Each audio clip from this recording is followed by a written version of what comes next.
രാധ ഞാൻ രാധ കണ്ണനെ മറക്കാത്ത രാധ. രാധ ഞാൻ രാധ കണ്ണനെ മറക്കാത്ത രാധ. വൃന്ദാവനം നീ മറന്നോ, മധുരയെ നീ മറന്നോ.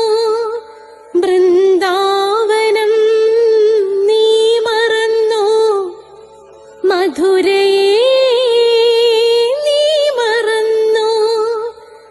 രാധയെ നീ മറന്നോ, കണ്ണാ പൈക്കളെ നീ മറന്നോ. രാധയെ നീ മറന്നോ, കണ്ണാ പൈക്കളെ നീ മറന്നോ. രാധ രാധ രാധ രാധ മറന്നിട്ടും മറക്കാത്ത രാധ. മറന്നിട്ടും മറക്കാത്ത രാധ. രാധേ രാധേ രാധേ രാധേ മറന്നിട്ടും മറക്കാത്ത രാധ. മറന്നിട്ടും മറക്കാത്ത രാധ.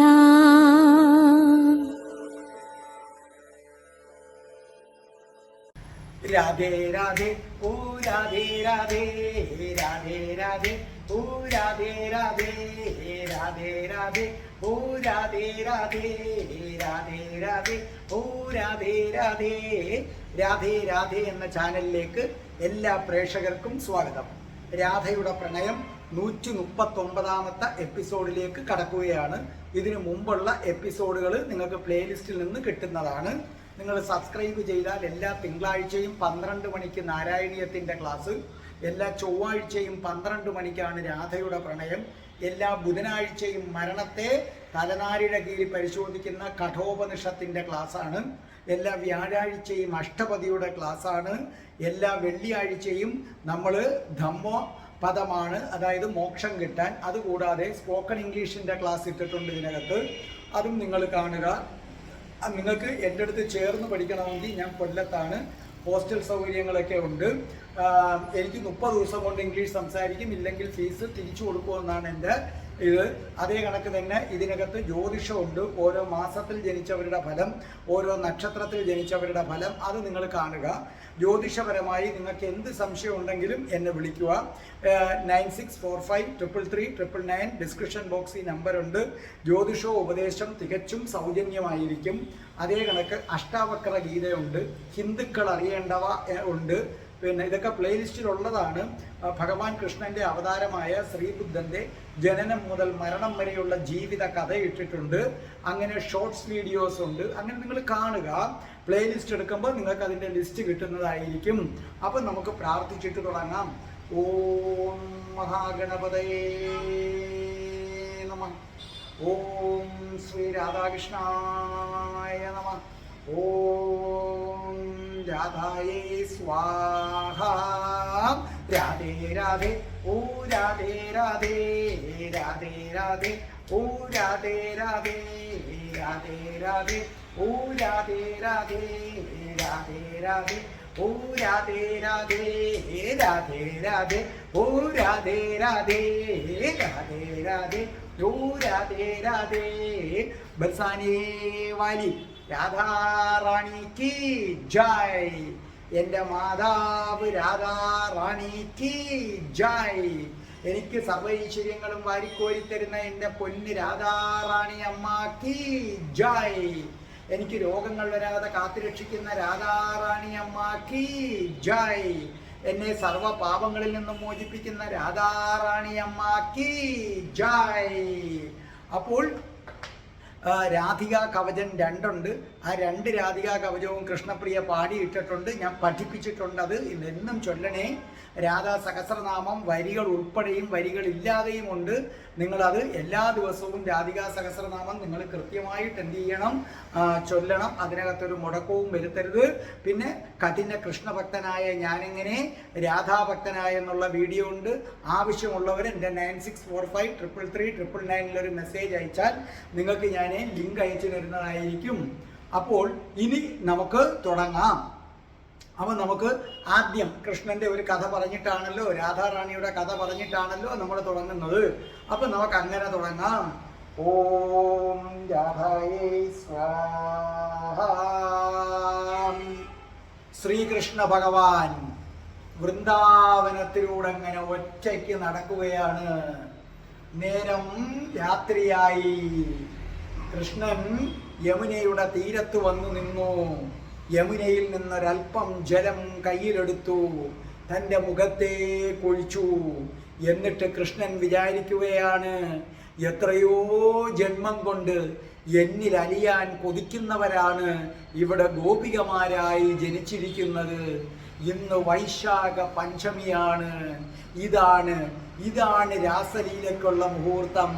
സകല ഗോപികമാരുടെയും ജന്മ അഭിലാഷം നിറവേറ്റാനുള്ള അവസരം. യമുനയുടെ തീരത്തുള്ള ഒരു വലിയ വടവൃക്ഷത്തിന്റെ ചുവട്ടിൽ ഉണ്ണിക്കണ്ണൻ വന്നു നിന്നു. സാക്ഷാൽ ശ്രീകൃഷ്ണൻ വന്നു നിന്നു. തൻ്റെ ഓടക്കുഴലെടുത്തു, കാലുകൾ പിണച്ചു വച്ചു. എന്നിട്ട് അതിമനോഹരമായി ഓടക്കുഴൽ വായിക്കാൻ തുടങ്ങി. ഈ സമയം ഗോപികമാര് കൃഷ്ണന്റെ ഓടക്കുഴൽ നാദം കേട്ടു. കൃഷ്ണന്റെ ഓടക്കുഴൽ വിളി കേട്ടപ്പോൾ അവർ മറ്റെല്ലാം മറന്നുപോയി. ഭക്ഷണം പാകം ചെയ്തുകൊണ്ട് നിന്ന ഗോപസ്ത്രീകള് അത് അടുപ്പിലിട്ട് തീ പോലും അണയ്ക്കാതെ അവിടെ നിന്ന് ഇറങ്ങി ഓടുകയാണ് ഓടക്കുഴൽ കേൾക്കുന്ന സ്ഥലത്തേക്ക്. ചില ഗോപികമാരാകട്ടെ കൃഷ്ണന്റെ അടുത്ത് പോകാൻ വേഗത്തില് ഒരുങ്ങുകയാണ്. പക്ഷെ ആ ധൃതി കൂടിയപ്പോൾ അരഞ്ഞാണം എടുത്ത് മാലയായിട്ടിട്ടു, മാലയെടുത്ത് അരഞ്ഞാണമായിട്ടിട്ടു. ചിലർ കൊലുസെടുത്ത് വളയായിട്ടിട്ടു, വളയെടുത്ത് കൊലുസായിട്ടിട്ടു. ചന്ദനമെടുത്ത് കഴുത്തിലിട്ടു. ചിലർ സിന്ദൂരമെടുത്ത് നെറ്റിയിലും ഇട്ട് തുടങ്ങി. മുടിയിൽ ചൂടേണ്ട ചൂടാരത്നം ചിലരെടുത്ത് മുക്കുത്തിയാക്കി കുത്തി. ചിലര് അടിവസ്ത്രമെടുത്ത് മേൽവസ്ത്രമാക്കി കൊടുത്തു. ചിലർ മേൽവസ്ത്രമെടുത്ത് അടിവസ്ത്രമാക്കി കൊടുത്തു. അവർ ഇറങ്ങി വന്നപ്പോൾ പലരെയും ഭർത്താവ് തടഞ്ഞു. മക്കൾ പറഞ്ഞു ഇപ്പൊ പോകണ്ട. മുതിർന്നവർ അവരുടെ ഓരോ ആവശ്യങ്ങൾ പറഞ്ഞു. പക്ഷെ ആരും ഒന്നും ഗൗനിക്കുന്നുണ്ടായിരുന്നില്ല. എല്ലാ മനസ്സുകളും ഒരിടത്തേക്ക് മാത്രമായിരുന്നു. ഈ ഓടിപ്പോകുന്നത് യുവതികൾ മാത്രമല്ല, ബാലികമാരുണ്ട്. 40-ഉം 45-ഉം വയസ്സുള്ള പ്രൗഢകളായ സ്ത്രീകളുണ്ട്, വൃദ്ധ വരെ ഉണ്ട്. അല്ലാതെ നിങ്ങൾ വിചാരിക്കുന്ന കണക്ക് വെറും കല്യാണം കഴിക്കാത്ത കുറച്ച് പെൺപിള്ളാർ വന്നു എന്നല്ല. എല്ലാവരുമുണ്ട്. യുവതികളുണ്ട്, ബാലികയുണ്ട്, വൃദ്ധമാരുണ്ട്, പ്രൗഢയായ മധ്യവയസ്കകളായ സ്ത്രീകളുണ്ട്. അവരോടുകയാണ്. ആ ഓട്ടത്തിൽ കാമമല്ല, വാത്സല്യം കലർന്ന ഭക്തിയാണ്. എല്ലാവരും ഓടി കൃഷ്ണന്റെ മുമ്പിലെത്തി. എല്ലാവരും വല്ലാതെ കിതച്ചു. കൃഷ്ണൻ ചോദിച്ചു, അല്ല നിങ്ങളെല്ലാം കൂടെ എന്തിനാണ് ഈ രാത്രി വന്നത്? ഇത് രാത്രിയാണെന്നറിയില്ലേ? നിങ്ങളൊക്കെ ഭർത്തൃമതികൾ ഈ വന്നത് തെറ്റായിപ്പോയി. നോക്കൂ, നിങ്ങൾ എൻ്റെ അടുക്കൽ എന്തിനാണ് ഭർത്താവുള്ളത് വന്നത്? പരപുരുഷ സ്പർശം പാപമാണെന്നറിയില്ലേ? ഞാൻ ഇവിടെ നിന്ന് വെറുതെ ഓടക്കുഴലെടുത്തൊന്ന് വായിച്ചതാണ്. അപ്പൊ ഗോപികമാരെല്ലാവരും കൂടെ കൃഷ്ണന്റെ അടുത്ത് മുട്ടുകുത്തി കൈകൾ നീട്ടിയിട്ട് പറഞ്ഞു, കൃഷ്ണ, നീ ഞങ്ങൾക്ക് ഭർത്താവായി വരുന്നതിന് കാർത്യായനി വ്രതം അനുഷ്ഠിച്ചവരാണ് ഞങ്ങള്. കണ്ണാ, ഞങ്ങളുടെ വസ്ത്രമെടുത്ത് നീ അരയാരിൻ കൊമ്പത്തിരുന്നത് ഓർമ്മയുണ്ടോ? അന്ന് കരയ്ക്ക് കയറി ഞങ്ങൾ കൈ നീട്ടിയപ്പോൾ നീ ഞങ്ങൾക്ക് വസ്ത്രമിട്ട് തന്നില്ലേ? അങ്ങനെ വസ്ത്രം തന്നാൽ അത് ആ നിമിഷം ഞങ്ങൾ ഭാര്യയായില്ലേ? കൃഷ്ണ, ഞങ്ങളെ നീ വസ്ത്രം തന്ന് ഭാര്യയാക്കിയില്ലേ? കൃഷ്ണ, കേശവ, ഞങ്ങളെ പൂർണ്ണയാക്കൂ. മാധവ, മാധവ, ഞങ്ങളിലെ അവസാനത്തെ അഴുക്കും കളഞ്ഞ് ഞങ്ങളെ പൂർണ്ണമാക്കൂ മാധവ. ശ്രീകൃഷ്ണൻ വിചാരിച്ചു, ഇതാണ് സമയം, ഇതാണ് സമയം. ഗോപികമാരിൽ ഭക്തിയും നിറയാൻ തുടങ്ങിയിരിക്കുന്നു. ശ്രീകൃഷ്ണൻ രാസലീലയ്ക്ക് തീരുമാനിച്ചു. കൃഷ്ണൻ നെറുകയിൽ മയിൽപ്പീലി ചാർത്തി, മകര കുണ്ഡലങ്ങൾ അണിഞ്ഞു, ചുണ്ടിൽ പത്മരാഗമണിഞ്ഞു, കവളിൽ കർണികാര പൂമ്പൊടി ചാർത്തി, നെറ്റിയിൽ കസ്തൂരി തിലകം തൊട്ടു, മുടികളിൽ മുല്ല മൊട്ടു ചാർത്തി, സ്വർണ്ണ അരഞ്ഞാണം ധരിച്ചു, വനമാലയും കൗസ്തുഭവും അണിഞ്ഞു. കൗസ്തുഭ മാല ചാർത്തി, അതേ കണക്ക് കാൽത്തളയണിഞ്ഞു, കങ്കണം ചാർത്തി, ഉല്ലാങ്കുഴല് ഇടത് കരത്തിൽ വെച്ചു, ഇടത് കൈയിലേക്ക് വെച്ചു, വലത് കാല് ഇടത് കാലിന്റെ മുട്ടിലൂടെ ചേർത്ത് അപ്പുറത്തെ വശത്തേക്ക് വെച്ചു. ഓടക്കുഴൽ ചുണ്ടുകളിൽ അമർത്തി പഞ്ചമസ്വരത്തിൽ വേണു വായിക്കാൻ തുടങ്ങി. ആ ഗാനം കേട്ട് ഗോപികമാര് നിർവൃതിയടഞ്ഞു, പ്രപഞ്ചം നിർവൃതിയടഞ്ഞു. ഗാനത്തിൻ്റെ ആരോഹണ അവരോഹണ ക്രമത്തിനനുസരിച്ച് ഗോപികമാര് നൃത്തം തുടങ്ങി. അവര് പറഞ്ഞു, കൃഷ്ണ കൃഷ്ണ, നീയാണ് ഞങ്ങളുടെ ശരീരം, നീയാണ് ഞങ്ങളുടെ ഹൃദയം, ഞങ്ങളുടെ ശരീരവും ഞങ്ങളുടെ ഹൃദയവും നീയാണ് കൃഷ്ണ. ഞങ്ങളുടെ രതിയും ഞങ്ങളുടെ രതിയില്ലായ്മയും നീയാണ് കൃഷ്ണ. ഞങ്ങളുടെ ജീവനും ഞങ്ങളുടെ മൃത്യുവും നീയാണ് കൃഷ്ണ. ഞങ്ങളുടെ പുത്രനും ഞങ്ങളുടെ സോദരനും ഞങ്ങളുടെ കാമുകനും ഞങ്ങളുടെ ഭർത്താവും നീയാണ് കൃഷ്ണ. മാധവ, ആദിയും അന്തവും നീയാണ്. മാധവ, ഞങ്ങളിൽ പടർന്നു കയറൂ, ഞങ്ങളിൽ പടർന്നു കയറൂ, ഞങ്ങളുടെ ഓരോ രോമകൂപങ്ങളെയും ഉണർത്തൂ. കൃഷ്ണൻ അവരെ ഒന്ന് തൊട്ടു. അതോടുകൂടി ഗോപികമാർക്ക് തങ്ങളുടെ ദേഹത്തു നിന്നെന്തോ ഊർന്നു വീണതുപോലെ തോന്നി.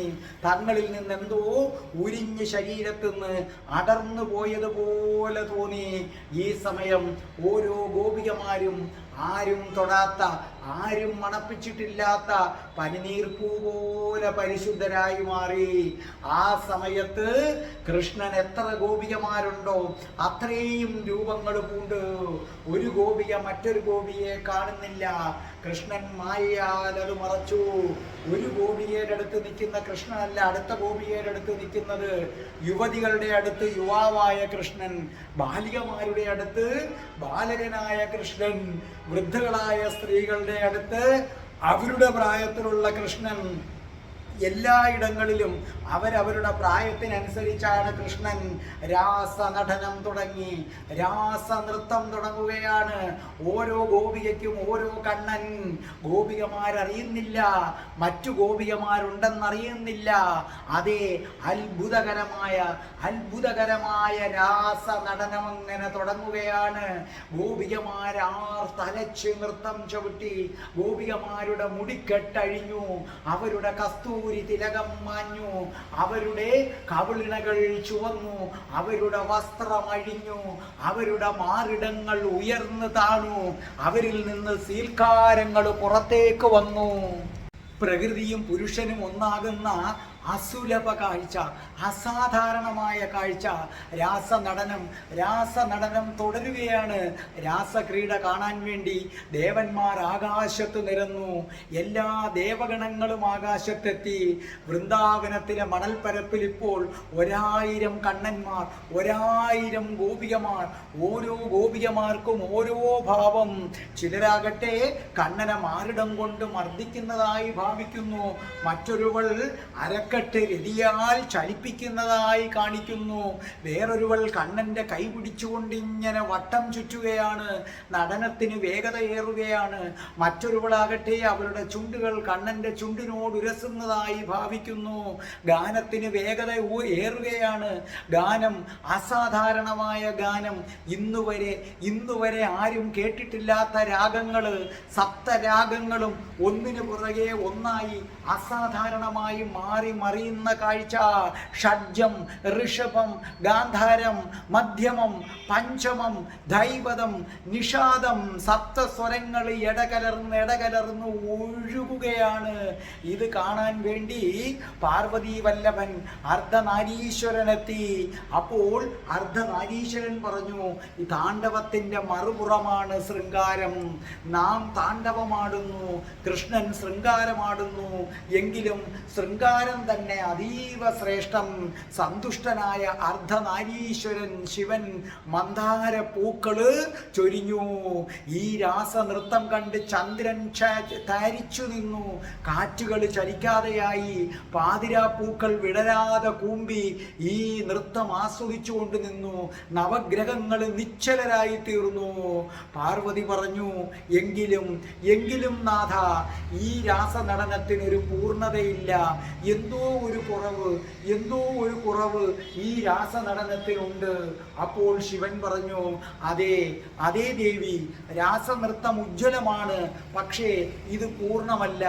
ഇതെനിക്ക് പൂർണ്ണമായി അനുഭവപ്പെടുന്നില്ല. എവിടെയോ എന്തോ ഒരു കുറവ്. എന്തുകൊണ്ടാണ് ഇങ്ങനെ സംഭവിച്ചത്? അപ്പോൾ ദേവേന്ദ്രനും പറയുന്നു, കണ്ണന്റെ നടനത്തിന് ഒരിക്കലും ഒരു കുറവ് വരേണ്ടതല്ല, പക്ഷേ ഇവിടെ നൃത്തം പൂർണ്ണമാകുന്നില്ല. എന്തോ ഒരു ചെറിയ അതൃപ്തി. ഈ സമയത്ത് ഗോപികമാരുടെ ഉള്ളിൽ ഒരഹന്ത വളർന്നു.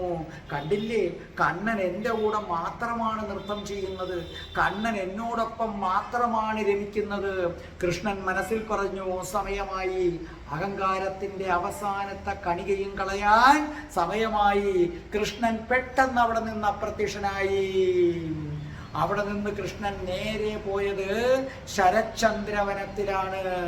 കൃഷ്ണൻ നേരെ ശരചന്ദ്രവനത്തിലെത്തി. നിങ്ങൾക്കറിയുമോ, ഗോവർദ്ധനത്തിലെ ഏറ്റവും മനോഹരമായ പ്രദേശമാണ് ശരചന്ദ്രവനം. അവിടെ നീലക്കടമ്പിന് താഴെയുള്ള, അതായത് യമുനയുടെ തീരത്ത് അതിമനോഹരമായ നീലക്കടമ്പ്, ആ നീലക്കടമ്പിന് താഴെ മനോഹരമായ പൂക്കൾ വീണ് കിടക്കുന്ന ഒരു പാറപ്പുറം.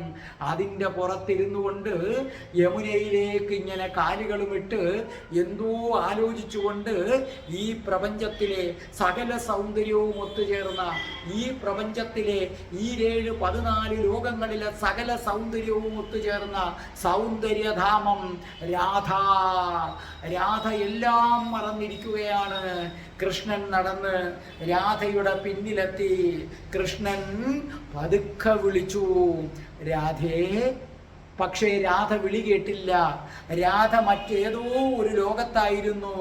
കൃഷ്ണൻ ഓടക്കുഴൽ കൊണ്ട് രാധയുടെ നെറ്റിയിലൊന്ന് തൊട്ടു. പെട്ടെന്ന് രാധ ഞെട്ടി ഉണർന്നു. കണ്ണനെ കണ്ട് എഴുന്നേറ്റു. അത്ഭുത പരതന്ത്രയായി മാറി. അപ്പോൾ പറഞ്ഞു, രാധേ, നീ ആരെയാണ് കാത്തിരിക്കുന്നത്? രാധ പറഞ്ഞു, ആരെയുമില്ല, ഞാനിവിടെ അങ്ങനെ ഇരിക്കുകയായിരുന്നു. അപ്പോൾ കൃഷ്ണൻ പറഞ്ഞു, രാധയെ, പക്ഷേ ഞാൻ കാത്തിരിക്കുകയായിരുന്നു, നിന്നെ ഞാൻ കാത്തിരിക്കുകയായിരുന്നു. എൻ്റെ ഓടക്കുഴലിൻ്റെ നാദം കേട്ടിട്ട് എന്തേ നീ വരാഞ്ഞത്? അപ്പോൾ രാധ മറുപടി പറഞ്ഞില്ല. വീണ്ടും കൃഷ്ണൻ ചോദിച്ചു, രാധയെ, എൻ്റെ ഓടക്കുഴലിൻ്റെ നാദം കേട്ട് എല്ലാ ഗോപികമാരും വന്നു, പിന്നെ എന്തേ നീ മാത്രം വന്നില്ല? അപ്പോൾ രാധ പറഞ്ഞു, ഉത്തരം നീ തന്നെ പറഞ്ഞു കഴിഞ്ഞു കണ്ണ. നിന്റെ അനേകം ഗോപികമാരിൽ ഒരാളാകാൻ രാധ ആഗ്രഹിക്കുന്നില്ല. നിന്റേത് മാത്രമാകാനാണ് ആഗ്രഹിക്കുന്നത്. നീ രാധയുടേതും മാത്രമാകാൻ ആഗ്രഹിക്കുന്നു. അങ്ങനെയാണെങ്കിൽ മാത്രമേ രാധ സമ്പൂർണയാകൂ. അതുകൊണ്ടാണ് രാധ വരാഞ്ഞത്. കൃഷ്ണനാകട്ടെ കൈകൾ കൊണ്ട് രാധയുടെ തോളത്തു തൊട്ടു. കൃഷ്ണൻ പറഞ്ഞു, കൃഷ്ണൻ വാക്ക് തരുന്നു, കൃഷ്ണൻ രാധയുടേത് മാത്രമാണ്. രാധയില്ലാത്ത രാസനടനം അപൂർണമാണ്. ആകാശത്ത് നിന്ന് അർദ്ധനാരീശ്വരനും പാർവതിയും പറയുന്നത് എൻ്റെ ചെവിയിൽ പതിഞ്ഞു. ഈ രാസനടനം അപൂർണമാണെന്ന് പറഞ്ഞു. അപ്പോഴാണ് രാധയെ എനിക്ക് മനസ്സിലായത്, നീയില്ലെങ്കിൽ കൃഷ്ണന്റെ ഏത് പ്രവൃത്തിയും അപൂർണമാണ് രാധേ. രാധ ചേരുമ്പോൾ മാത്രമേ കൃഷ്ണന്റെ ഏത് പ്രവൃത്തിയും പൂർണ്ണമാകൂ എന്നെനിക്ക് മനസ്സിലായി. കൃഷ്ണൻ രാധയുടെ കണ്ണുകളിലേക്ക് നോക്കി. കൃഷ്ണൻ തൻ്റെ മുഖം രാധയുടെ മുഖത്തിലേക്ക് അടുപ്പിച്ചു. രാധയുടെ ശ്വാസഗതി വേഗത്തിലായി. കൃഷ്ണൻ തൻ്റെ ചുണ്ടുകൾ രാധയുടെ ചുണ്ടുകളോട് ചേർത്തു. തൻ്റെ നെറ്റിത്തടം രാധയുടെ നെറ്റിത്തടത്തോട് ചേർത്തു. കൃഷ്ണൻ്റെ നാസികയുടെ തുമ്പ് രാധയുടെ നാസികയുടെ തുമ്പിൽ തൊട്ടു. രാധയുടെ ശരീരം ഒന്ന് വിറച്ചു. രാധ വിളിച്ചു. വിറയ്ക്കുന്ന ശബ്ദത്തോടെ കണ്ണാ. കൃഷ്ണനിലും ഒരു വിറയിൽ വന്നു. കൃഷ്ണനും വിളിച്ചു, രാധേ രാധേ. രാധ തൻ്റെ പൂഞ്ചേല അഴിഞ്ഞതുപോലും അറിയുന്നില്ല. രാധയുടെ ശ്വാസഗതി വർദ്ധിച്ചു. മാറിടങ്ങൾ ഉയർന്നു താണു. രാധ കൃഷ്ണനിലേക്ക് കുഴഞ്ഞു വീണു. കൃഷ്ണൻ രാധയെ തന്നിലേക്ക് ചേർത്തു. തേന്മാവ് മുല്ലവള്ളിയെ ആലിംഗനം ചെയ്തു. മുല്ലവള്ളിയാകട്ടെ തേന്മാവിലേക്ക് പടർന്ന് പടർന്ന് പടർന്ന് എത്ര പടർന്നിട്ടും തൃപ്തി വരാതെ അത്രയ്ക്ക് തേന്മാവിനെ വരിഞ്ഞു മുറുക്കി പടർന്നു കയറുകയാണ്. പെരുവിരലിൽ ഊന്നി നിന്നുകൊണ്ട് രാധാറാണി കൃഷ്ണനെ സർപ്പം വരിഞ്ഞു മുറുക്കുന്നത് പോലെ വരിഞ്ഞു മുറുക്കുകയാണ്. കൃഷ്ണൻ രാധയുടെ ചെവിയിൽ വികാര തരളിതനായി ചോദിച്ചു, രാധേ, എന്താണ് നിന്റെ ആഗ്രഹം? നിന്റെ ഏതാഗ്രഹവും കേശവൻ സാധിച്ചു തരും. അപ്പോൾ രാധാറാണി പ്രണയ പാരവശ്യത്താൽ പറഞ്ഞു, രാസനടനം, നമ്മൾ മാത്രമായ രാസനടനം, അതാണ് എനിക്ക് വേണ്ടത്. രാധേ രാധേ. രാസനടനം തുടങ്ങുകയാണ്. കൃഷ്ണനും രാധയും കൈകൾ കോർത്തു പിടിച്ചു.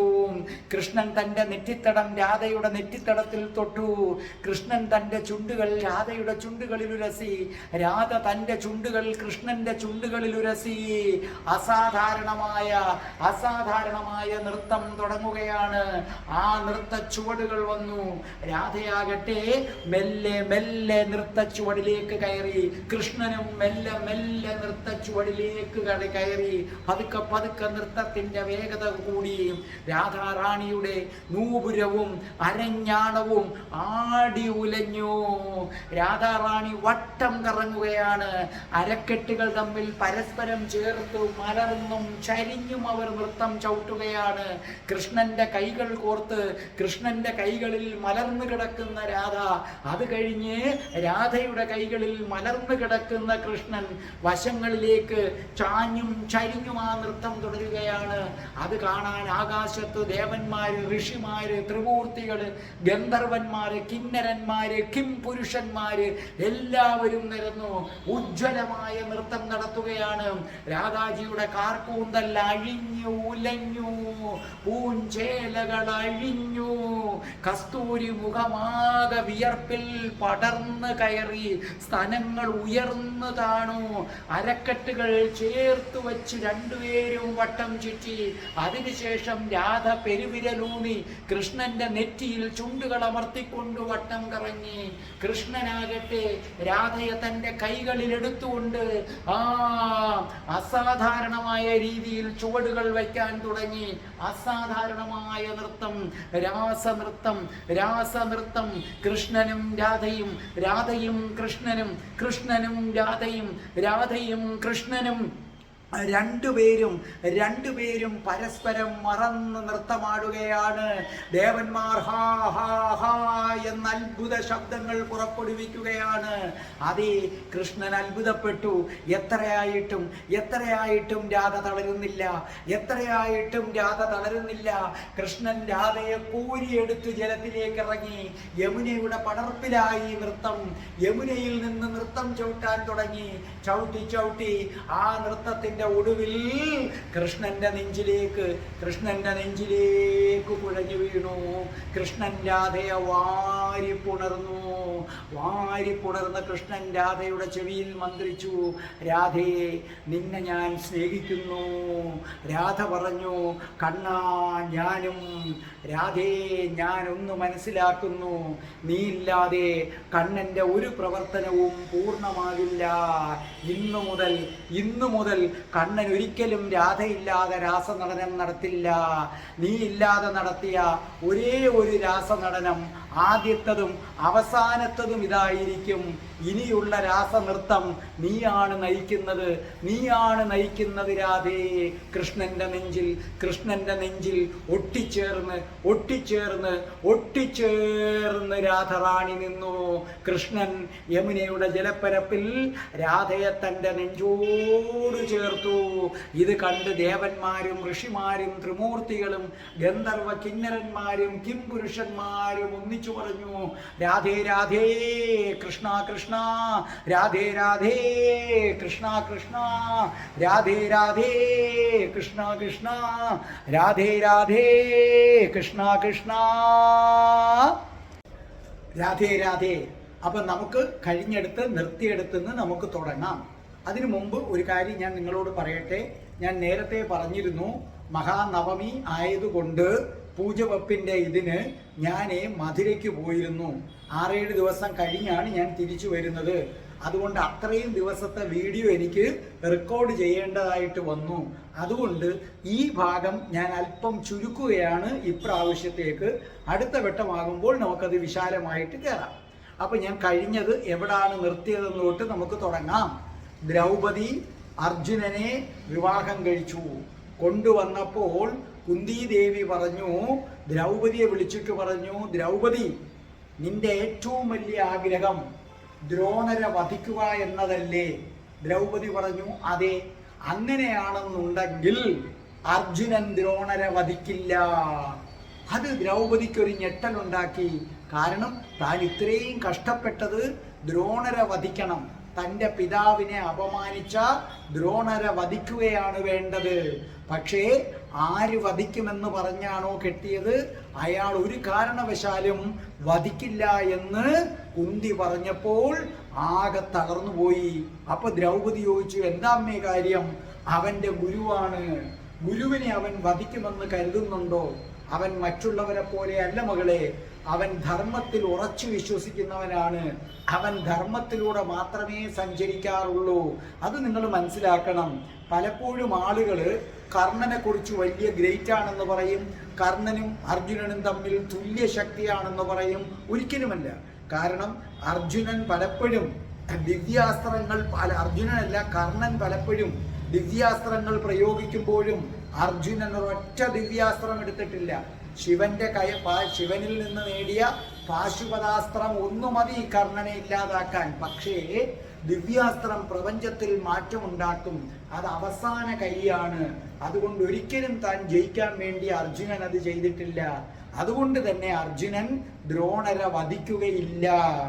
അപ്പൊ ദ്രൗപദിയുടെ മുഖം കണ്ടിട്ട് പറഞ്ഞു, പക്ഷേ നിന്നെ സഹായിക്കാൻ ബാക്കിയുള്ളവരുണ്ട്. യുധിഷ്ഠിരനും ധർമ്മബോധത്തിൽ നിൽക്കും. പക്ഷേ ഭീമസേനനും നകുലനും സഹദേവനും നിന്നോടൊപ്പം നിൽക്കും. അപ്പോൾ ദ്രൗപദി പറഞ്ഞു, അങ്ങനെയാണെങ്കിൽ അത് മതി. അപ്പോൾ പറഞ്ഞു, മറ്റൊരു കാര്യം, അവര് വേറൊരു വിവാഹം കഴിച്ചാൽ അവരുടെ ഭാര്യമാര് പറയുന്ന കണക്കല്ലേ കേൾക്കൂ. അവരുടെ ഭാര്യമാര് ഗുരുവിനെ വധിച്ച് ഗുരുശാപം നേടണ്ട എന്ന് പറഞ്ഞാൽ അവര് പിന്മാറില്ലേ? അപ്പൊ ദ്രൗപദി വല്ലാതായി. അപ്പൊ ദ്രൗപദി പറഞ്ഞു, പിന്നെന്ത് ചെയ്യും? ഒറ്റ കാര്യം, അവരുടെ ഭാര്യ പറഞ്ഞാൽ അവർ അനുസരിക്കും. നോക്കൂ ദ്രൗപദി, നിനക്കെന്തുകൊണ്ട് അവരുടെ ഭാര്യയായിക്കൂടാ? ആദ്യം കുന്തി ഞെട്ടിപ്പോയി. കുന്തിയല്ല, ദ്രൗപദി ഞെട്ടിപ്പോയി. 5 പേരുടെ ഭാര്യയോ? അപ്പോൾ പറഞ്ഞു, അത് ഇതിനു മുമ്പും നമ്മുടെ പുരാണങ്ങളിൽ അങ്ങനെയുള്ള സംഭവങ്ങളുണ്ട്. അത് ധർമ്മത്തിൽ അധിഷ്ഠിതമാണ്. നീ ഈ 5 പേരുടെയും ഭാര്യയാണെങ്കിൽ ഈ 5 പേരെയും നിനക്ക് വിരൽ തുമ്പിൽ നിർത്താൻ കഴിയും. അങ്ങനെയാണെങ്കിൽ മാത്രമേ നിനക്ക് ദ്രോണരെ വധിക്കാൻ കഴിയുകയുള്ളൂ. ദ്രോണരെ വധിക്കണം എന്നത് കുന്തിയുടെയും ഒരാഗ്രഹമാണ്. കാരണം ഭാവിയിൽ ഉറപ്പായിട്ടും പാണ്ഡവരും കൗരവരും തമ്മിൽ യുദ്ധത്തിൽ ഏർപ്പെടുമെന്ന് കുന്തിക്കറിയാം. അങ്ങനെ വന്നാൽ ദ്രോണർ എപ്പോഴും കൗരവരുടെ പക്ഷത്തെ നിൽക്കൂ. ദ്രോണർ പട നയിക്കുവോളം കാലം അത് ജയിക്കാൻ സാധ്യമല്ല. ദ്രോണരെ വധിക്കാൻ അർജുനനെ പറ്റൂ. പക്ഷേ അർജുനൻ അത് ചെയ്യുകയുമില്ല. ഇത് കുന്തിയുടെ ഉറക്കം കെടുത്തുന്ന ഒരു കാര്യമാണ്. അതുകൊണ്ടാണ് കുന്തി ദേവി ദ്രൗപദിയെ വിളിച്ചിങ്ങനെ പറഞ്ഞത്. അപ്പൊ ദ്രൗപദി ചോദിച്ചു, അങ്ങനെയാണെന്നുണ്ടെങ്കിൽ അമ്മേ, മറ്റുള്ളവരുടെ കണ്ണിൽ ഞാൻ എന്ത് കാരണത്താൽ 5 പേരെ വിവാഹം കഴിച്ചു എന്ന് പറയും. അപ്പോൾ കുന്തി ദേവി പറഞ്ഞു, വിഷമിക്കണ്ട, ഞാൻ പറയാം. അവർ വന്നിട്ട് പറഞ്ഞു, അമ്മേ ഞങ്ങൾക്കൊരു ഭിക്ഷ കിട്ടി. അപ്പോൾ ഞാൻ പറഞ്ഞു, നിങ്ങൾ 5 പേരും കൂടി അത് വീതിച്ചെടുത്തുകൊള്ളൂ. മക്കൾ അന്ന് അമ്മ പറഞ്ഞാൽ പൂർണ്ണമായും അനുസരിച്ചിരിക്കും. ഇതനുസരിച്ച് ഏറ്റവും മൂത്തവൻ യുധിഷ്ഠിരനാണ്. യുധിഷ്ഠിരന്റെ മണിയറയിലേക്ക് ദ്രൗപദി വരാൻ പോവുകയാണ്. അപ്പോൾ ദ്രൗപദിക്കൊരു അങ്കലാപ്പുണ്ട്. കാരണം ദ്രൗപദിക്ക് ഇഷ്ടം എന്ന് പറയുന്നത് എപ്പോഴും ദ്രൗപദി ഇങ്ങനെ വിവാഹം കഴിച്ചതേ ഉള്ളൂ. അപ്പം സ്വാഭാവികമായിട്ടും അർജുനനോടാണ് ഒരു സ്നേഹം തോന്നുന്നത്. പക്ഷേ താൻ ഇവിടേക്ക് വരണം. ഒരു നിമിഷം ദ്രൗപദി ആലോചിച്ചു, ഇത് രാധ പറഞ്ഞതാണ്. ധ്യാനിച്ചപ്പോൾ രാധ പറഞ്ഞതാണ്, നിനക്ക് ഒരു നല്ല ഭാര്യയായി ജീവിതം വേണമെങ്കിൽ അർജുനനെ മാത്രം വരിക്കുക, അർജുനനോടൊത്ത് ജീവിക്കുക. എന്നാൽ നിനക്ക് പക വീട്ടണമെന്നുണ്ടെങ്കിൽ നീ ഈ 5 പേരെയും വരിക്കുക. അത് നീയാണ് നിശ്ചയിക്കേണ്ടത്. ദ്രൗപദി സ്വയം വിചാരിച്ചു, ഞാൻ തന്നെ തെരഞ്ഞെടുത്തതാണിത്. ദ്രൗപദി സ്വയംവരത്തിലെ മണിയറയിലേക്ക് പോകുന്നതിന് മുമ്പ് ഒരു നിമിഷം ഒന്നുകൂടി സ്വസ്ഥമായിരുന്ന് രാധയെ ധ്യാനിച്ചു. ഓം രാധായേ സ്വാഹ, ഓം രാധായേ സ്വാഹ, ഓം രാധായേ സ്വാഹ. അസാധാരണമായ ഒരു ദിവ്യ പ്രകാശം അവിടെ പരക്കുന്നത് ദ്രൗപദി കണ്ടു. അപ്പോ ദ്രൗപദിയോട് ചോദിച്ചു, എന്തിനാണ് നീ എന്നെ വിളിച്ചത്? ദ്രൗപദി പറഞ്ഞു, അമ്മേ ഞാനിതാ മണിയറയിലേക്ക് പോവുകയാണ്. ഞാൻ വിവാഹം കഴിച്ചത് അർജുനനെ, പക്ഷെ യുധിഷ്ഠിരന്റെ പത്നിയായിട്ടാണ് പോകുന്നത്. മനസ്സിന് വല്ലാത്തൊരങ്കലാപ്പ്. അപ്പോൾ രാധാറാണി പറഞ്ഞു, അല്പം പോലും വിഷമിക്കണ്ട. നോക്കൂ, ഞാൻ ഒരു കാര്യം പറയാം, നിനക്കിനിയും സമയം കിട്ടും നിന്റെ ജീവിതം നീ തന്നെ തെരഞ്ഞെടുക്കാൻ. അപ്പോൾ ദ്രൗപദി പറഞ്ഞു, ഞാൻ തെരഞ്ഞെടുത്ത് കഴിഞ്ഞില്ലേ അമ്മേ, ഇനി എങ്ങനെയാണ് എനിക്ക് അവസരം കിട്ടുന്നത്? അപ്പോൾ വീണ്ടും രാധാറാണിയുടെ ശബ്ദം മുഴങ്ങി. രാധാറാണി പ്രത്യക്ഷപ്പെട്ടിട്ടില്ല, കാരണം അതിന് യോഗ്യയായിട്ടില്ല. രാധാറാണിയുടെ ശബ്ദം മുഴങ്ങി, നോക്കൂ ദ്രൗപദി, നിനക്കിനിയും അവസരം കിട്ടും എന്ന് മാത്രവുമല്ല, നീ എന്നെ ധ്യാനിക്കുന്നതിൽ ഞാൻ സന്തുഷ്ടയാണ്. നീ വളരെ വേഗം രാജ്ഞിയാവുകയും ചെയ്യും. അതോടെ ആ പ്രകാശമില്ലാതായി. ദ്രൗപദിക്ക് എന്തോ ഒരു ആത്മവിശ്വാസം കിട്ടിയതുപോലെ. എങ്കിലും താൻ എങ്ങനെ രാജ്ഞിയാകും? ഇവര് കാട്ടിൽ നിന്ന് വന്നിരിക്കുകയാണ് ഈ 5 പേര്. അത് ഒരു സംശയമായി ദ്രൗപദിയുടെ മനസ്സിൽ ഇങ്ങനെ കിടന്നു. ദ്രൗപദി യുധിഷ്ഠിരന്റെ മുറിയിലേക്ക് കടന്നു. അവിടെ ആകെ ഒന്ന് നോക്കി, എല്ലാം നല്ല വൃത്തിയായി അടുക്കി വച്ചിരിക്കുന്നു. താഴെ മാൻതോല് കൊണ്ടുണ്ടാക്കിയ ഒരു ചതുരക്കളം, 4 നിറങ്ങളിലെ കരിക്കള്, ആനക്കൊമ്പ് കൊണ്ടുണ്ടാക്കിയ ചൂതം. അപ്പോ അന്നത്തെ കാലത്ത് വിവാഹ രാത്രി ശുഭസൂചകമാകണമെങ്കിൽ ചൂത് കളിയോടെ തുടങ്ങണമെന്നാണ് ശാസ്ത്രം. അപ്പോൾ യുധിഷ്ഠിരൻ അങ്ങോട്ടേക്ക് കടന്നു വന്നു. ദ്രൗപദി എഴുന്നേറ്റു. യുധിഷ്ഠിരൻ സുന്ദരനാണ്, ശാന്തനാണ്, സ്നേഹം നിറയുന്ന ഒരു പുഞ്ചിരിയാണ്. യുധിഷ്ഠിരൻ തൻ്റെ കിരീടം ശിരസിൽ നിന്നൂരി ഓടിച്ചെന്ന് ദ്രൗപദി കൈകൾ നീട്ടി ആ കിരീടം അങ്ങോട്ടേക്ക് വെച്ചു കൊടുത്തു. ദ്രൗപദി അത് കൊണ്ടുപോയി ഭദ്രമായ ഒരിടത്ത് വെച്ചു. കാരണം തൻ്റെ പിതാവ് വന്ന് കിരീടം ഊരുമ്പോൾ ദ്രൗപദിയാണ് ഓടിച്ചെന്നത് വാങ്ങിക്കുന്നത്. യുധിഷ്ഠിരൻ തൻ്റെ കഴുത്തിലെ ആഭരണങ്ങൾ ഊരി അപ്പോഴും ദ്രൗപദി കൈനീട്ടി. യുധിഷ്ഠിരൻ പുഞ്ചിരിച്ചുകൊണ്ട് പറഞ്ഞു, ഇരിക്കൂ ദ്രൗപദി, നിനക്കെങ്ങനെയാണ് ഒരു നല്ല പത്നിയാകേണ്ടതെന്നറിയാം. നീ നന്നായി ക്ഷീണിച്ചിട്ടുണ്ടെന്ന് തോന്നുന്നല്ലോ. അപ്പൊ ദ്രൗപദി ഒന്ന് പുഞ്ചിരിച്ചിട്ട് പറഞ്ഞു, സാരമില്ല പ്രഭോ. ഒരു നിമിഷം ദ്രൗപദി ഒന്ന് ചിന്തിച്ചു, ഇന്നലെ വരെ എനിക്ക് അന്യനായിരുന്ന ഒരു പുരുഷൻ ഇന്ന് എത്ര വേഗമാണ് എനിക്ക് പ്രഭുവായി മാറിയിരിക്കുന്നത്.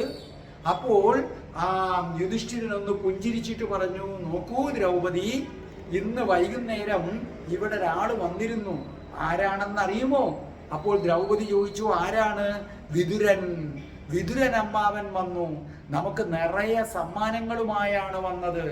നമ്മളെ ഹസ്തിനപുരത്തിലേക്ക് ക്ഷണിച്ചു. അപ്പൊ ദ്രൗപദി ചോദിച്ചു, അല്ല ആരാണ് ഈ വിതുരൻ? അപ്പോൾ പറഞ്ഞു, ഇളയച്ചനാണ്. എന്ന് മാത്രവുമല്ല, കുരുക്കളുടെ പ്രധാന സജീവനാണ്. ഞങ്ങൾക്ക് സ്വന്തം പിതാവിനെ പോലെയാണ്. അസാമാന്യമായ ബുദ്ധിമാനും ധർമ്മത്തിൽ അടിയുറച്ചു നിൽക്കുന്ന ആളുമാണ്. നിനക്കറിയാമോ ദ്രൗപദി, വാരണാവതത്തിൽ വെച്ച് മരിക്കാതെ ഞങ്ങളെ രക്ഷിച്ചത് ഈ വിതുരനമ്മാവനാണ്. അരക്കില്ലത്തിന് തീ കൊളുത്തുമെന്നും അവിടുന്ന് എങ്ങനെ രക്ഷപ്പെടണമെന്നും ഞങ്ങളോട് പറഞ്ഞത് വിതുരനമ്മാവനാണ്. അപ്പോൾ ഒരു കാര്യവും കൂടെ പറഞ്ഞു, നോക്കൂ ദ്രൗപദി, എന്നെ രാജാവായി വാഴിക്കാൻ പിതാമഹൻ തീരുമാനിച്ചു. ആ സന്ദേശവുമായിട്ടാണ് വന്നത്. അങ്ങനെ നീ രാജ്ഞിയാകാൻ പോവുകയാണ്. ഒരു നിമിഷം ദ്രൗപദി ഞെട്ടിപ്പോയി. എന്ത്, ഇത്രയും പെട്ടെന്ന്?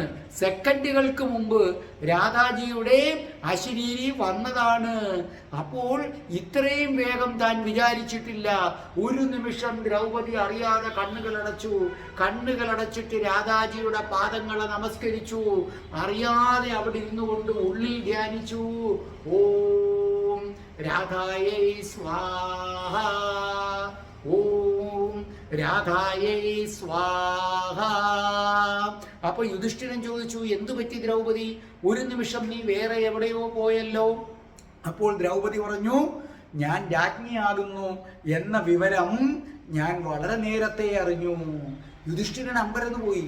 വളരെ നേരത്തെ അറിഞ്ഞുവെന്നോ? അതെ, ഞാൻ വളരെ നേരത്തെ അറിഞ്ഞു. എങ്ങനെ?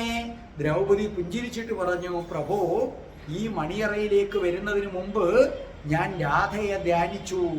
രാധയെ ധ്യാനിച്ചു. എന്നിട്ട് രാധ വന്നില്ല. പക്ഷെ ആ ശബ്ദം എനിക്ക് പ്രത്യേകം കേൾക്കാമായിരുന്നു.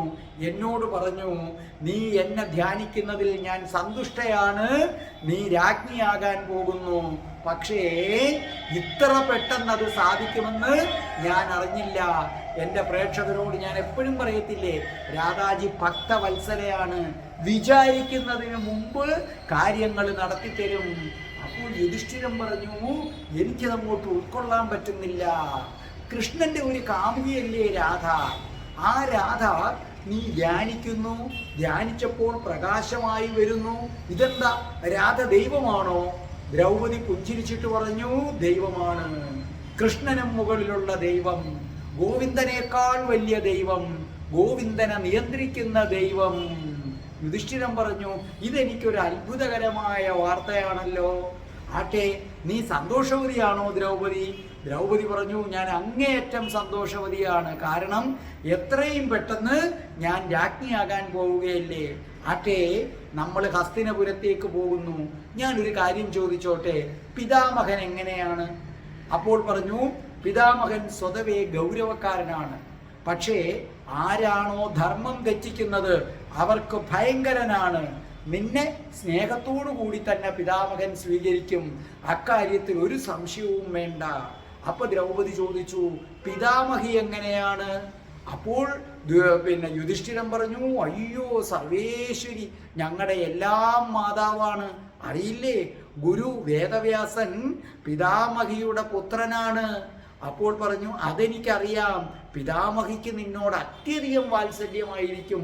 അതോർത്ത് നീ വിഷമിക്കണ്ട. അപ്പോൾ ദ്രൗപദി ചോദിച്ചു, ദുര്യോധനനോ? അപ്പോൾ പറഞ്ഞു, ദുര്യോധനനോ? അവൻ അബദ്ധങ്ങൾ മാത്രം കാണിക്കുന്നവനാണ്. അതിനുശേഷം പിന്നീട് ഖേദിക്കും. പാപം, സർവ പാപഗ്രഹങ്ങളും ചൂഴ്ന്നു നിൽക്കുകയാണ്. അവൻ ശരിക്കും സഹതാപം അർഹിക്കുന്ന ഒരാളാണ്. അപ്പോൾ ദ്രൗപദിക്ക് അത്ഭുതം തോന്നി. ഇദ്ദേഹം ഞാൻ വിചാരിച്ചതിനേക്കാൾ വളരെ വിശാല ഹൃദയനാണ്. തന്നെ അരക്കില്ലത്തിലിട്ട് കൊല്ലാൻ ശ്രമിച്ചതാണ്. ഇത്രയും വർഷം ഈ 10-12 വർഷക്കാലം അലഞ്ഞ് തിരിഞ്ഞതാണ്. എന്നിട്ടും നോക്കെ ദുര്യോധനൻ സഹതാപം അർഹിക്കുന്നു എന്ന്. ദ്രൗപദി, നീ അത് വിട്ടുകള. കാരണം അവന് എടുത്തുചാട്ടം മാത്രമാണ് അവന്റെ കൈമുതല്. അപ്പോൾ ഒരു കുസൃതി ചിരിയോടുകൂടി ദ്രൗപദി ചോദിച്ചു, അങ്ങനെയാണെങ്കിൽ ദ്രോണാചാര്യരോ? ഞാൻ അദ്ദേഹത്തിന്റെ ശത്രുവിന്റെ പുത്രിയല്ലേ, ദ്രോണാചാര്യർ എന്നെ എങ്ങനെ സ്വീകരിക്കും? അതോടെ യുധിഷ്ഠിരൻ ഉറക്കെ ചിരിച്ചിട്ട് പറഞ്ഞു, പരിഭ്രമിക്കണ്ട. കാരണം ഈ ഒരു കാര്യം ഗോവിന്ദൻ ഏറ്റെടുത്തു കഴിഞ്ഞു. നോക്കൂ ദ്രൗപദി, നമ്മുടെ കൂടെ ഗോവിന്ദൻ ഉള്ളിടത്തോളം ഒന്നും പേടിക്കണ്ട. ഗോവിന്ദൻ പറഞ്ഞു അതോർത്ത് വിഷമിക്കണ്ട എന്ന്. അപ്പോൾ പറഞ്ഞു, ഗോവിന്ദനിൽ എനിക്ക് വിശ്വാസമാണ്, ഗോവിന്ദൻ പറഞ്ഞാൽ അത് ചെയ്തിരിക്കും. ഇത്രയും ഇവിടം വരെ എത്തിച്ചതും ഗോവിന്ദനാണ്. അപ്പോൾ വീണ്ടും യുധിഷ്ഠിരൻ പറഞ്ഞു, ഗോവിന്ദൻ ഇല്ലായിരുന്നു എങ്കിൽ ഞങ്ങൾ രാക്ഷസന്മാരുടെ നാട്ടിൽ കടന്ന് ക്ഷയിച്ചു പോയേനെ. അപ്പൊ ദ്രൗപദി പറഞ്ഞു, പക്ഷെ അങ്ങ് ഒന്ന് ആലോചിക്കണം, ആ ഗോവിന്ദൻ ഒരാളുടെ വിരൽ തുമ്പിലാണ്, രാധ. അപ്പൊ യുധിഷ്ഠിരൻ പറഞ്ഞു, എനിക്കതങ്ങോട്ട് ഉൾക്കൊള്ളാൻ പറ്റുന്നില്ല, എത്ര ശ്രമിച്ചിട്ടും പറ്റുന്നില്ല. ഗോവിന്ദനേക്കാൾ വലുതോ? ഗോവിന്ദന്റെ ഒരു കാമുകി പെണ്ണ് മാത്രമല്ലേ? ദ്രൗപദി പറഞ്ഞു, പതുക്കെ കൊണ്ട് അങ്ങേക്ക് മനസ്സിലാകും. ഗോവിന്ദൻ രാധ പറയുന്നതിനപ്പുറം ഒന്നുമില്ല, അതെനിക്ക് നേരത്തെ ബോധ്യപ്പെട്ടതാണ്. ഇവിടെ അർജുനൻ രാധാഭക്തനാണെന്ന സത്യവും അങ്ങ് അറിയുക. യുധിഷ്ഠിരൻ അന്തം വിട്ടു നോക്കി. അപ്പോൾ പറഞ്ഞു, നോക്കൂ, അവിടെ വെച്ച് അങ്ങയുടെ വാക്ക് ലംഘിച്ചുകൊണ്ട് അർജുനൻ സ്വയംവര പന്തലിൽ എഴുന്നേറ്റില്ലേ, അത് രാധ പറഞ്ഞിട്ടാണ്. യുധിഷ്ഠിരൻ പറഞ്ഞു, രാധ പറഞ്ഞിട്ടോ? അതിന് രാധ അവിടെ വരുന്നത് ഞാൻ കണ്ടില്ലല്ലോ. അപ്പോൾ പറഞ്ഞു, പ്രഭോ, അങ്ങ് അർജുനനോട് തന്നെ ചോദിക്കുക, എന്നോട് പറഞ്ഞതാണ്, രാധ പറഞ്ഞതിൻ പ്രകാരമാണ് വന്നത്. യുധിഷ്ഠിരൻ അപ്പോൾ ഒന്ന് നെടുവീർപ്പിട്ടു. കാരണം അർജുനൻ തൻ്റെ വാക്ക് ആദ്യമായി നിരസിച്ചതാണ്. അത് മറ്റെന്തെങ്കിലും കൊണ്ടാണോ എന്നൊരു വിഷമം ഉണ്ടായിരുന്നു. പക്ഷേ രാധ പറഞ്ഞിട്ടാണെന്ന് അറിഞ്ഞതോടുകൂടി ആ വിഷമം പതുക്കെ ഇല്ലാതായി. അപ്പോൾ പറഞ്ഞു, നമുക്ക് ചതുരംഗ കളി തുടങ്ങാം. ദ്രൗപദിയുടെ മനസ്സൊന്നു പിടഞ്ഞു. കാരണം ചതുരംഗ കളി നടത്തിയാൽ അടുത്തത് ആദ്യ രാത്രിയാണ്. ഇപ്പോഴും മനസ്സുകൊണ്ട് ഒരുങ്ങിയിട്ടില്ല. തൻ്റെ ശരീരത്തിലേക്ക് യുധിഷ്ഠിരൻ സ്പർശിക്കും. തൻ്റെ ശരീരം യുധിഷ്ഠിരൻ്റെതായി മാറാൻ പോകുന്നു. വല്ലാത്ത ഒരു മാനസികാവസ്ഥയിലായി. അപ്പോൾ പറഞ്ഞു, നമുക്ക് ചതുരംഗ കളി തുടങ്ങാം. ദ്രൗപദി ചതുരംഗത്തിൽ പങ്കെടുത്തു. അപ്പോൾ യുധിഷ്ഠിരൻ അതിൽ മുഴുകിയിരുന്നാണ് കളിക്കുന്നത്. രണ്ട് കളിയിലും ആര് ജയിച്ചു? യുധിഷ്ഠിരൻ ജയിച്ചു. അപ്പോൾ യുധിഷ്ഠിരൻ ഒരു കുസൃതി ചിരിയോട് പറഞ്ഞു, അപ്പോൾ നമ്മുടെ ആദ്യ രാത്രിയാണില്ലേ? ദ്രൗപദി ഒന്നും മിണ്ടിയില്ല. ദ്രൗപദിയുടെ ഹൃദയം പടപടാ മിടിക്കാൻ തുടങ്ങി. അതേ, ഞാൻ വല്ലാത്തൊരവസ്ഥയിലേക്ക് പോവുകയാണ്. എൻ്റെ ശരീരം ഞാനിതാ യുധിഷ്ഠിരന് കൊടുക്കുന്നു. ഞാൻ വിവാഹം കഴിച്ചത് അർജുനനെ. എന്തൊക്കെയാണ് ഇവിടെ സംഭവിക്കാൻ പോകുന്നത്? അപ്പോൾ പെട്ടെന്ന് യുധിഷ്ഠിരൻ പറഞ്ഞു, നോക്കൂ, അമ്മ നിന്നോട് എന്തു പറഞ്ഞു എന്ന് ഞങ്ങൾക്കറിയാം. അമ്മ പറഞ്ഞു, ഞങ്ങൾ 5 പേരെ ഒന്നിച്ച് നിർത്താൻ വേണ്ടി നീ സ്വീകരിക്കാൻ, അമ്മയുടെ വാക്ക് പാലിക്കാനാണ് നീ വന്നിരിക്കുന്നത്. ദ്രൗപദി, അമ്മയുടെ വാക്ക് നീ പാലിച്ചുകൊള്ളൂ. പക്ഷേ ഞങ്ങൾ ബാക്കി 4 പേരും കൂടെ ചേർന്നൊരു തീരുമാനമെടുത്തിട്ടുണ്ട്. ആ തീരുമാനം നിന്നെ അറിയിക്കാൻ പോവുകയാണ് ഞാൻ. അപ്പൊ ദ്രൗപദി കുറച്ച് കൗതുകത്തോടു കൂടി നോക്കി, എന്താണ് ആ തീരുമാനം? അപ്പോൾ പറഞ്ഞു, നോക്കൂ ദ്രൗപദി, എൻ്റെ അമ്മ പറഞ്ഞു ഞങ്ങളെ 5 പേരെയും നീ സ്വീകരിക്കാൻ. അതുകൊണ്ട് നീ സ്വീകരിക്കുന്നു. നിന്റെ വിശാല മനസ്ഥിതിയെ ചൂഷണം ചെയ്യാൻ ഞങ്ങൾ തയ്യാറല്ല. എന്നാൽ അമ്മ പറഞ്ഞു തൊട്ട് നടക്കുകയും വേണം. അതുകൊണ്ട് ഞങ്ങൾ ഒരു കാര്യം തീരുമാനിച്ചു കഴിഞ്ഞു. ഇന്നു മുതൽ നീ അർജുനന്റെ മാത്രം ഭാര്യയായിരിക്കും. ദ്രൗപദി ഞെട്ടിപ്പോയി. അപ്പോൾ പറഞ്ഞു, ഞാൻ നിങ്ങളെ 5 പേരെയുമല്ലേ വിവാഹം കഴിച്ചത്? അപ്പൊ യുധിഷ്ഠിരൻ പുഞ്ചിരിച്ചിട്ട് പറഞ്ഞു, അതെ, നീ എൻ്റെ അടുക്കലേക്ക് വരുന്നു. ആ സമയത്ത് എല്ലാവരും ഉറങ്ങിക്കഴിയുമ്പോൾ നിന്നെ ഞാൻ അർജുനന്റെ മണിയറയിൽ എത്തിക്കും. അതുപോലെ ഭീമസേനനും എത്തിക്കും. ഇത് നകുലനും സഹദേവനും എത്തിക്കും. ഇത് ഞങ്ങൾ 4 പേർക്കും മാത്രം അറിയാവുന്ന ഒരു കാര്യം. ഇത് വേറെ ആരും അറിയുകയില്ല ദ്രൗപദി. മറ്റുള്ളവരുടെ കണ്ണിൽ നീ 5 പേരുടെയും ഭാര്യയായിരിക്കും. പക്ഷേ ദ്രൗപദി, അർജുനൻ വിവാഹം കഴിച്ച നിന്നെ ഭാര്യയായി ഞങ്ങളാക്കുന്നത് എങ്ങനെ? അതുകൊണ്ട് നീ അർജുനന്റെ മാത്രം ഭാര്യയായിരിക്കും. വരൂ, നിന്നെ ഞാൻ അർജുനന്റെ മണിയറയിലേക്ക് കൊണ്ടുപോകാം, കാരണം അമ്മ ഉറങ്ങിക്കഴിഞ്ഞു.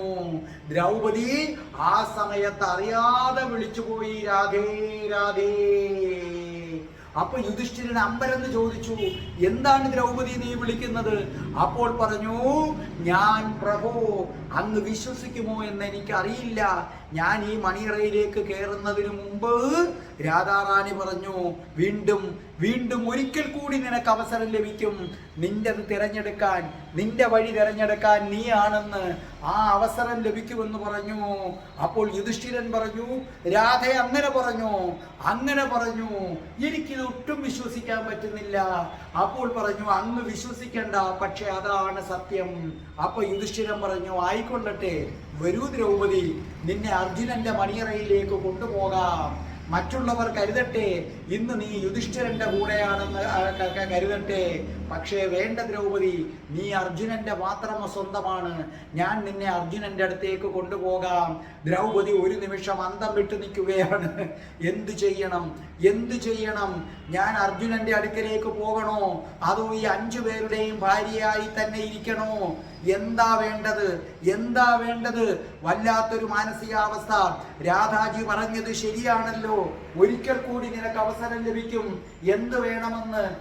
ഇപ്പൊ ഇവർ പറയുന്നു, ഞാൻ അർജുനന്റെ മാത്രം ഭാര്യയായിരുന്നാൽ മതി, മറ്റുള്ളവരുടെ കണ്ണിൽ 5 പേരുടെയും ഭാര്യയായിരിക്കും, എന്നും രാത്രി അവരെന്നെ അർജുനന്റെ മുറിയിൽ എത്തിക്കും. എന്താ വേണ്ടത്, എന്താ വേണ്ടത്? അപ്പൊ ദുര്യോധനൻ വീണ്ടും പറഞ്ഞു, സമയം കളയാതെ വരൂ, ഞാൻ നിന്നെ അർജുനന്റെ മുറിയിലേക്ക് എത്തിക്കാം. അത് കേട്ട് ദ്രൗപദി സ്തംഭിച്ചു നിന്നു. ദ്രൗപദിയുടെ മറുപടി ആശ്രയിച്ചാണ് ബാക്കിയുള്ളത്. അതെ, നിങ്ങൾ ഇതുവരെ കേട്ടിട്ടില്ലാത്ത വഴികളിലൂടെ രാധയുടെ പ്രണയം നീങ്ങുകയാണ്. കാത്തിരിക്കൂ, ദ്രൗപദിയുടെ മറുപടി എന്താണ് ദ്രൗപദിയുടെ മറുപടി എന്ന് കാത്തിരിക്കൂ. രാധേ രാധേ, ഓ രാധേ രാധേ, രാധേ രാധേ, ഓ രാധേ രാധേ, രാധേ രാധേ, ഓ രാധേ രാധേ, രാധേ രാധേ, ഓ രാധേ രാധേ, രാധേ രാധേ, ഓ രാധേ രാധേ, രാധേ രാധേ, ഓ രാധേ രാധേ. ഓം ശ്രീം ഹ്രീം ക്ലീം ഐം രാം രാസേശ്വരി രാധികായേ സ്വാഹ.